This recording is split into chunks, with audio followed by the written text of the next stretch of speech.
மருதமர சத்தியமாகும் அறுபடையும் சண்முகா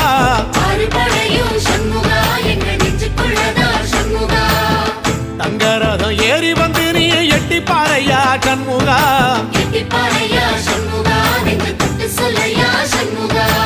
ஆதிசைவம் மேல சத்தியமா அந்த ஆனமுகம் மேல சத்தியமா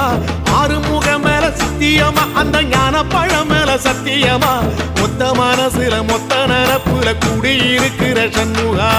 அறுபடையும்